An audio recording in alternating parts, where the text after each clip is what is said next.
Sweet day. 2 teachers, a theatre and an actress. Hi. This should be a recipe for a creative afternoon. Hi, nice to meet you. I'm Elizabeth, nice to meet you. Hi, and thank you so much for coming in. It's all right. And welcome to Polka Theatre. They'll be treading the boards at the theatre to find out how drama can work across their curriculum. My name's Elizabeth Carter and I've been teaching at South Farnham Junior School in Surrey for 3 years, where I teach in Year 6. I'm Neris Samuel and I teach Year 5 at South Farnham Junior School in Surrey. I think all teachers are natural performers, to be honest, because you have to be if you want to stand up in front of a group of children and inspire them. I haven't personally got into role myself in front of the children. It'd be good today actually to think about what I actually do and whether someone who's got that dramatic background behind them would say, yeah, that's a really good way of working with the children. Teaching role is perhaps one of the more complicated techniques, but I put it at the beginning because I would often approach a workshop by thinking first of all about the teacher in role, partly because I actually think it's more interesting planning around a character. My name is Sarah Armisen, all right? I'm a housemaid in one of the big houses down the road, and I was asked to train you up in so that you can be servants, you can go into service. You ready to be trained? Absolutely. Yes? Have you got any experience? Well, I'm very sorry, but you're going to have to, my love, because if not, you're going to be in the workhouse for the rest of your life. It's a little bit like writing a mini play, I suppose, but including lots of activities within that, which the children can either show what they already know about the topic or learn a bit more about the topic. Hello then, why are you in the workhouse? Oh, my mum died giving birth to me and my dad had run away, so I was just found in the workhouse like Oliver Twist. Really? Oh, and what do they make you do every day? Well, they make me scrub the floors and I'm not allowed to see my brothers and my sisters because they're in a different part of the workhouse. I mean, that's one way of doing it. The sort of training them up to do something. Another way would be a sort of investigative, information gathering style of role play. So you could be, say, a journalist. What Anna was able to do, which I think some teachers would find harder, is the staying in the role and the complete, inside yourself, believing that you are that character. I think the main thing is just not to worry about it. I think kids are in role all the time anyway, and they'll quickly get very used to the idea of their teacher doing it as well. What would happen if either of you became ill? Who would look after you in that situation? That doesn't exist, illness. You can't be ill. You've just got to carry on. I get very ill. What do you get? I get mumps.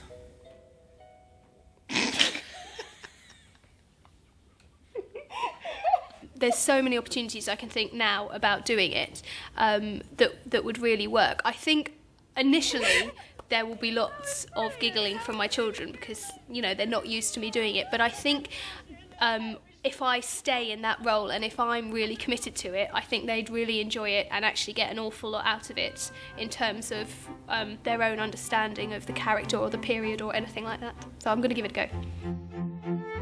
How will this work with the 34 children in Elizabeth's class? What we're going to carry on with doing some literacy this morning, but before I get started I need to go and just have a quick word with Mrs. Moore. Time for my quick costume change.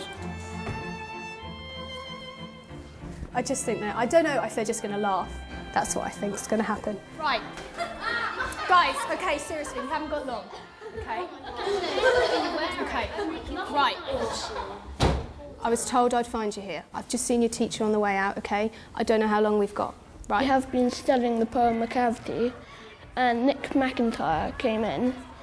Well, our teacher went out, and then this press agent guy came in. When I first came in, they were going to laugh, but I think the way you need to deal with that possibly is just to throw yourself even more into the character. So everyone just get up for me. Right. If at any point you hear the words, "They're coming!" that is your signal to get down and get silent. So just have a conversation with your partner. Okay. They're coming! It was really quite intense for me as a teacher because you have to stay in role the whole time. And I did feel I'd sort of switched between Del Boy and Dick Van Dyke at points. But it was actually really enjoyable. Do you think our teacher would mind if we borrowed her necklace? No, I think she'd be all right with that as long as she put it back at the end of the lesson.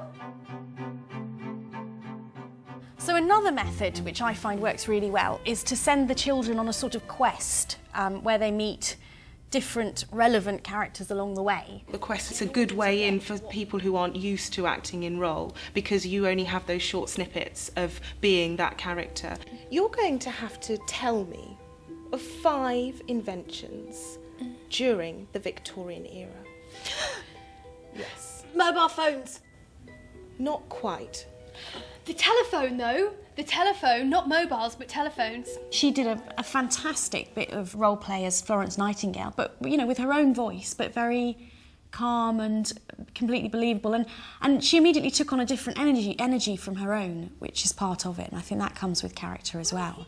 I think the quest actually really struck me as a favourite. I thought it was a really excellent strategy. It wasn't sugar. I think that's the one that struck me the most and I'm most looking forward to using. I felt a bit surprised when she started dressing up as different people. For this quest, you're going to meet 3 important people in history, and the first person that you're going to meet is a gentleman called Henry VIII. I was surprised because when the first pupil came up, I was like, what's he doing?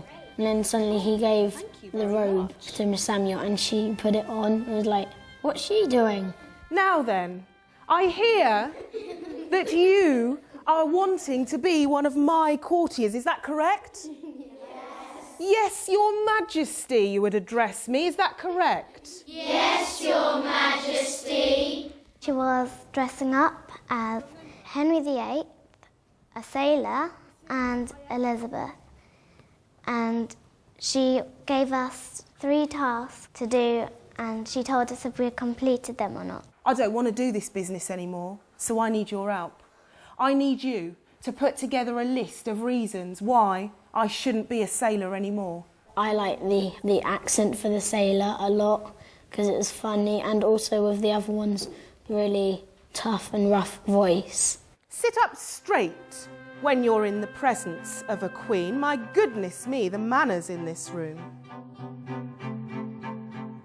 So we're going to create the sound of the Victorian kitchen. And when I do that, I'm going to ask you to get louder. And when I do that, I'm going to ask you to get a bit quieter. By creating the soundscape, you're getting information about the world that these people lived in and giving them a step before they're actually performing or having to create a scene or having to report or describe how something works. You know, they're doing a very simple step beforehand, which is just sitting down and using their ears to imagine, to listen and to imagine what those sounds would be. We're going to make the noise of the Victorian kitchen with the sound of the street noises outside as well. So after 3, 1, 2, 3. I mean, I can't believe how much work I've got to do. Get me that rolling pin and bring me some news.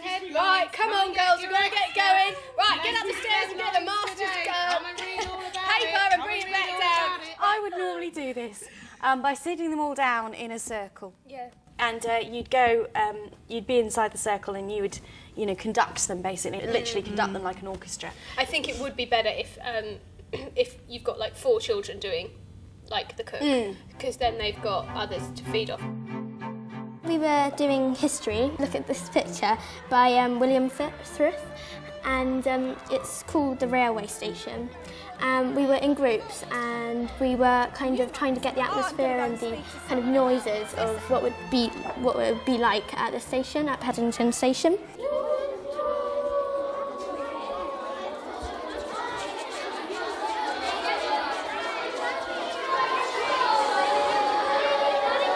You could hear everyone else as well, and it was just like as if you were there, because it was really good. It kind of fun way of getting across what it would be like. I'm so surprised how well it worked. That soundscape was brilliant. They were absolutely in on that, and I thought I was going to have to actually give them more, because I didn't think they'd come up with their own sounds, but they'd come up with scenarios, they'd got parts, they were acting it out, and I think they really got involved in that. So what we're going to do is we're going to try and create one of these objects in the Victorian kitchen, but using our bodies. Do you think you can do that? Yeah. Yeah? All right, so I thought we'd start off by creating the thing that we cook on. I think all these exercises, the more detail that you can add into them, the more effective they are. I think that's the beauty of them, is to really be quite detailed. And we're going to have a pot hanging from the hook, so do you want to be a pot?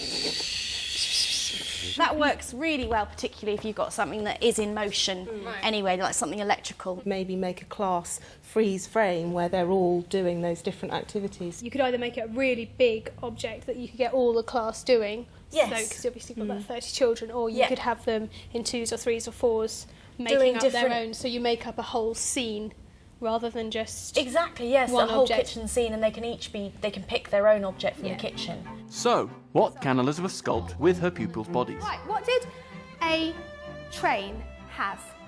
We had to remember all the different parts that would be on a steam train, like the buffer, the wheels, the funnel, the engine. We're trying to make it look as much like a train as possible and make the noises that the different parts would make.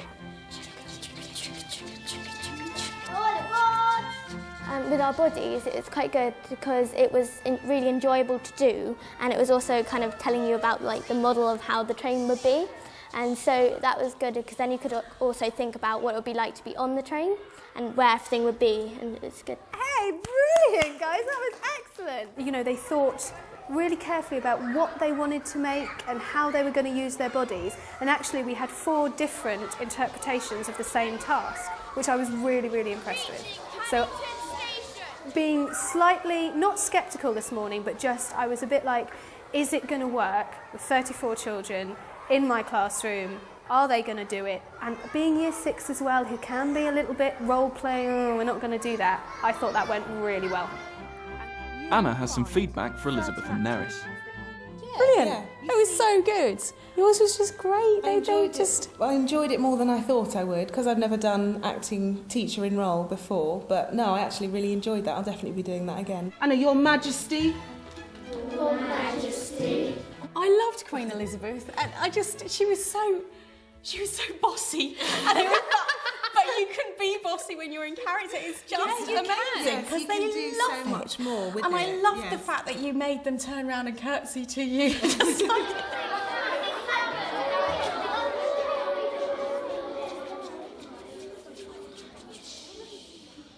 Wow.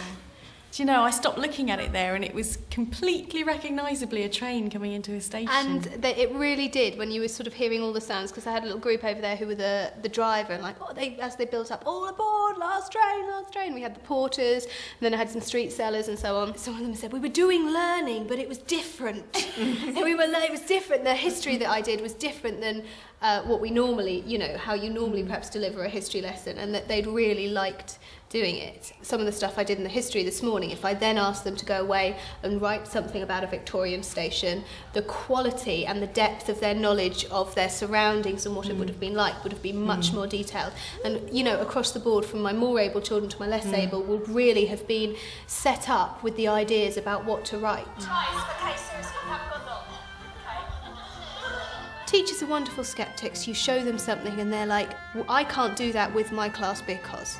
And I think what I've realised today is that worked brilliantly with my class. They loved it, the children were engaged by it, and they had a really thoroughly enjoyable morning where actually the learning was embedded within them to a deeper extent than had I taught it how I was going to. It was lovely to have some new creative ideas. You could apply the strategies that we did to most lessons, most curriculum areas, which is really good. So now when I come to approach a lesson, I'll be thinking about how I can put in those techniques.